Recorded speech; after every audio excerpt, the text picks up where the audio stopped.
समारोह में मोतिहारी पहुंचे नीतीश कुमार राष्ट्रपति द्रौपदी मुर्मू के सामने अपनी व्यथा सुना दी है। उसके बाद जो है बिहार में बवाल होना तो लाजिमी है। इसके बाद मैं आपको बता रहा हूं कि नीतीश कुमार के दिल में आज भी कमल खिल रहा है। नीतीश कुमार के दिल में जो है वो कमल छाप के नेताओं के प्रति जो है आज भी नीतीश कुमार के दिल में जगह है। इसलिए कि नीतीश कुमार ने बीजेपी नेताओं की तारीफ करना शुरू कर दी और उससे जब पूछा गया तो उन्होंने यही बताया कि कमल वाले बीजेपी के नेता जो हैं आज भी हमारे नज़दीकी दोस्त हैं, आज भी उनसे बनती है, आज भी उनके यहाँ आना जाना लगा रहता है।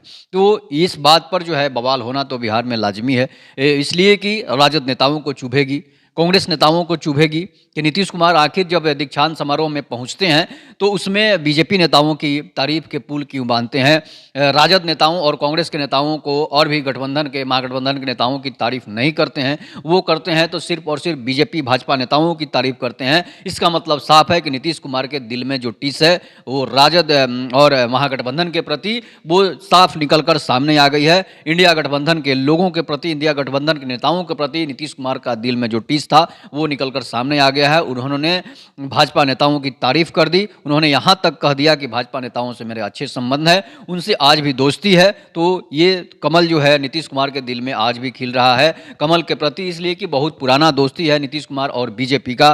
तो ये दोस्ती बहुत सालों से चली आ रही है कि नीतीश कुमार को बीजेपी ने सीएम बनाया, बीजेपी के नेताओं ने सीएम बनाया, अपना सीएम पद छोड़कर नीतीश कुमार को सीएम बनाया गया। इसलिए कि नीतीश कुमार की जब कम सीटें आई थी उस समय भी बीजेपी ने नीतीश कुमार का साथ दिया और नीतीश कुमार को सीएम पद पर बनाए रखा, लेकिन वो तक नहीं किया। इसके बावजूद तो खींचातान होते रहता है और नीतीश कुमार जो हैं, कुर्सी कुमार इनको इसीलिए कहा जाता है कि ये कभी भी दल बदल सकते हैं, पाला बदल सकते हैं। तो लगा कि बीजेपी नेताओं से उन्हें जो है मानहानि हो रही है, इसके बाद उन्होंने फिर से अपना पाला बदलकर राजद में चले गए। राजद से जब उनको दुत्कारा गया तो फिर बीजेपी में आए और फिर से जब बीजेपी से उन्हें समस्या हुई तो वो फिर से राजद में, महागठबंधन में चले गए।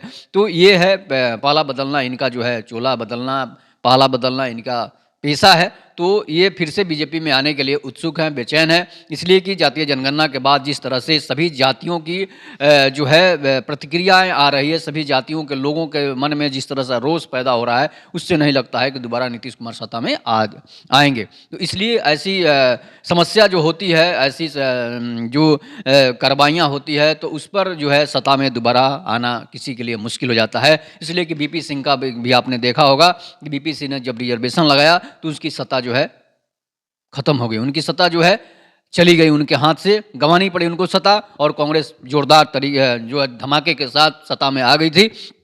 तो यह है कि नीतीश कुमार ने जातीय जनगणना कराकर एक बहुत बड़ा रिस्क मोल ले लिया है और वो रिस्क नीतीश कुमार को डुबा सकती है, नीतीश कुमार की सरकार को गिरा सकती है। इसलिए नीतीश कुमार चाहते हैं फिर से उसी के गोद में जाएं जिससे मेरा जन्म हुआ है, जिससे हम निकले हैं। तो इसलिए वो भाजपा के साथ फिर से जाना चाहते हैं और उन्होंने राष्ट्रपति के सामने भाजपा के नेताओं की तारीफ करना शुरू कर दी है और मनमोहन सिंह सरकार पर जो है उन्होंने प्रतिक्रिया भी दी है कि मनमोहन सिंह की वजह से ये नहीं हुआ, ये नहीं हुआ, नहीं तो ये हो जाता, ये हो जाता। ऐसी ऐसी प्रतिक्रिया नीतीश कुमार ने दी और मनमोहन सिंह के सरकार को, मतलब कि कांग्रेस सरकार को उन्होंने अपनी जिस तरह से प्रतिक्रिया भेजी है, इससे लगता है कि कांग्रेस के नेता तो नाराज जरूर होंगे, महागठबंधन के नेता तो नाराज जरूर होंगे। इसलिए लगता है कि नीतीश कुमार के दिल में आज भी कमल खिल रहा है और वो कभी भी पाला बदलकर, अपना चोला बदलकर बीजेपी के साथ जा सकते हैं। इसलिए कि नीतीश कुमार को लोकसभा का चुनाव जीतना है, तो लोकसभा का चुनाव जीतना है तो बीजेपी के साथ रहना है। इसलिए कि आपने देखा होगा कि किस तरह से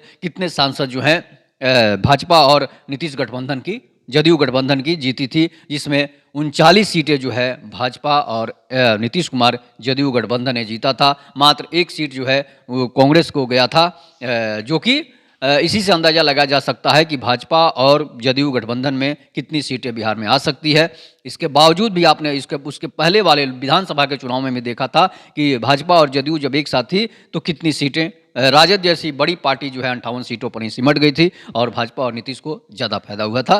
तो इसलिए नीतीश कुमार फिर से चाहते हैं कि फिर से मैं बीजेपी में जाऊं और फिर से अपना दमखम बरकरार रखे। इसलिए कि इंडिया गठबंधन के लोग नीतीश कुमार को तो पीएम बनाना नहीं चाहते हैं, पीएम बनाएंगे नहीं। उन्होंने कांग्रेस नेताओं की बुराई करनी शुरू कर दी है। भाजपा नेताओं का तारीफों के पुल बांधना नीतीश कुमार ने शुरू कर दिया। इसी से लगता है कि नीतीश कुमार फिर से अपना पाला बदल सकते हैं या नहीं बदल सकते हैं। आप इस पर अपनी प्रतिक्रिया जरूर दीजिएगा। तब तक के नमस्कार। जय हिंद, जय भारत, जय श्री राम। समारोह में मोतिहारी पहुंचे नीतीश कुमार राष्ट्रपति द्रौपदी मुर्मू के सामने अपनी व्यथा सुना दी है। उसके बाद जो है बिहार में बवाल होना तो लाजिमी है। इसके बाद मैं आपको बता रहा हूं कि नीतीश कुमार के दिल में आज भी कमल खिल रहा है। नीतीश कुमार के दिल में जो है कमल छाप के नेताओं के प्रति जो है आज भी नीतीश कुमार के दिल में जगह है। इसलिए कि नीतीश कुमार ने बीजेपी नेताओं की तारीफ करना शुरू कर दी और उससे जब पूछा गया तो उन्होंने यही बताया कि कमल वाले बीजेपी के नेता जो हैं आज भी हमारे नज़दीकी दोस्त हैं, आज भी उनसे बनती है, आज भी उनके यहाँ आना जाना लगा रहता है। तो इस बात पर जो है बवाल होना तो बिहार में लाजमी है, इसलिए कि राजद नेताओं को चुभेगी।